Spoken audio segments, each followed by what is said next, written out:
Good evening. Last December, several of the Muslim community visited our congregation here in Edmonton and heard me speak about Mary.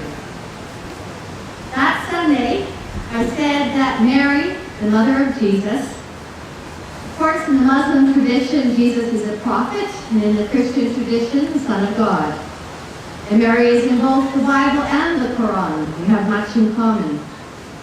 And I said about Mary, we often picture Mary as head bowed, mild and obedient.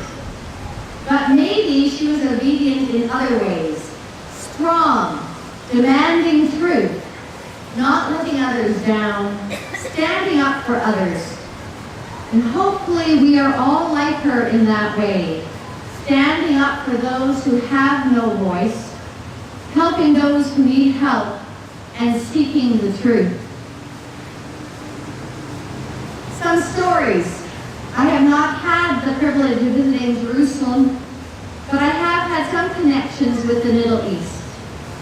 My brother James, his wife, and two very young children were placed by our service organization, Mennonite Central Committee, in the Bekaa Valley in Lebanon.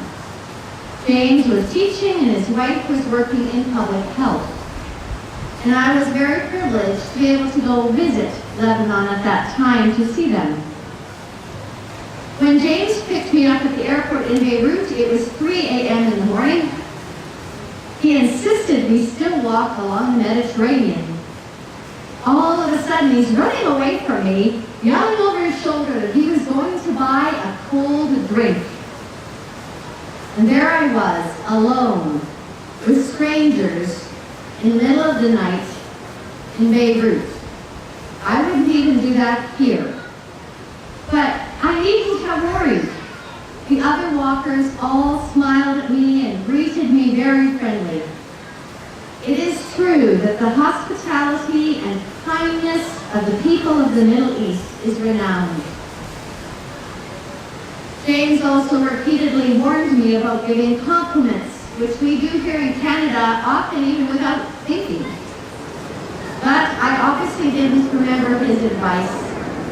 At a friend's house where we were having supper one evening, I complimented Antoinette, the lady of the house, on the beautiful glasses we were drinking out of. They were immediately wrapped up and given to me to take home.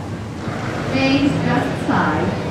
And I did send Antoinette and her family some glasses from Canada later on. Now those are good remembrances and good stories.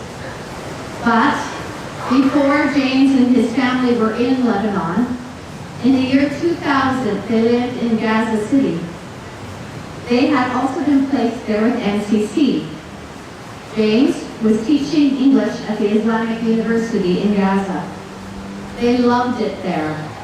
They sent us pictures of a beautiful city, pictures of friends they'd made. And then came the beginning of the second Intifada. They wanted to stay in Gaza. They felt they were doing good.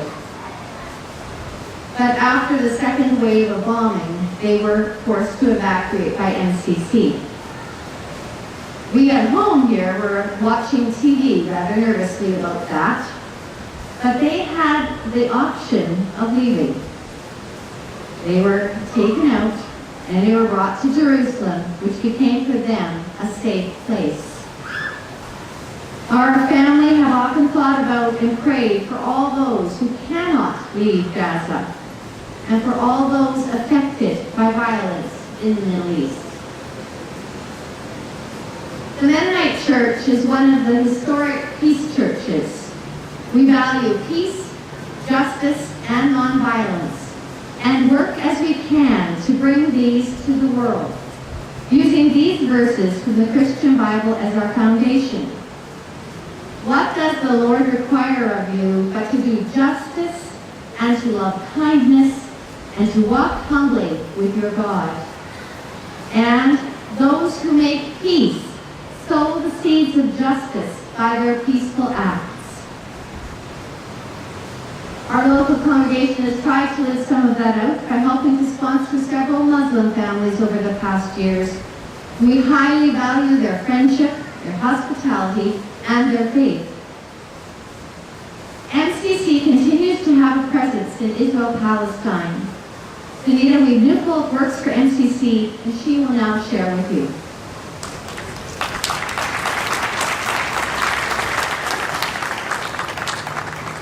I greet you in peace. As Adela said, I work for the Mennonite Central Committee and its goals of relief, development, and peace around the world. MCC has been in Palestine since 1949, when it began working to help Palestinian refugees. Unfortunately, the need for relief work has not ended. It has just increased. Those initial refugees have still not returned home, and they have been joined by many, many more. One of the things we do in Palestine and Israel is to take people there from Canada, from the States, to learn firsthand about the situation. I was on one of those tours 10 years ago. We met with both Palestinians and Israelis, Christians, Muslims, Jews, and secular citizens. We met with any group we could find to partner with that wanted a nonviolent peace. We wanted to hear their stories and support them as they think about justice and as they are on the ground doing the hard work.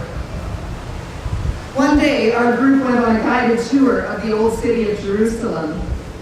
We had a secular Israeli tour guide, and he happened to be a good friend of the MCC worker who was on the ground in East Jerusalem. The two of them were an amazing fountain of historical knowledge.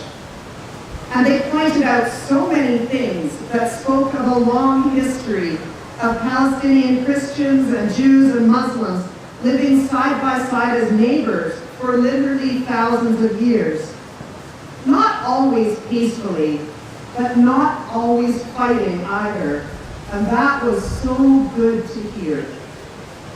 But then we started talking about more recent history, going back only 60 years, about the ways that Palestinians lose their citizenship, about how so many lose their family land and are pushed into refugee camps, about the prison known as Gaza, about the difficulties of essential travel, about the wall, about illegal settlements that take the best land and water, about ongoing home demolitions that make no sense.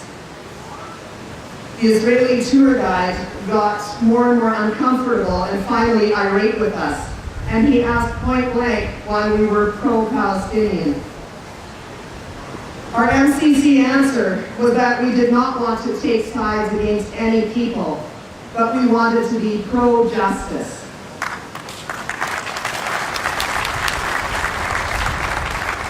We aren't always sure what that means when things are so complicated.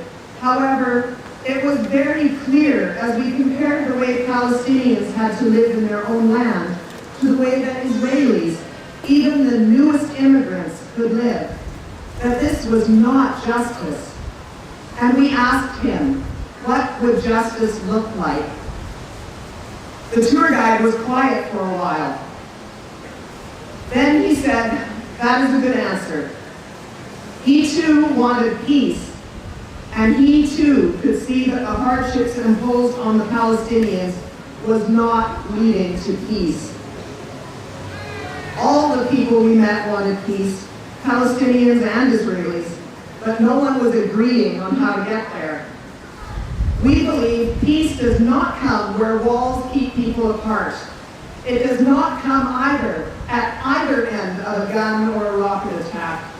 Peace only grows where neighbors are allowed to visit each other, where children can play soccer and go to school together, and where governments are pushed to think about justice for everyone, and no one group can be valued over another.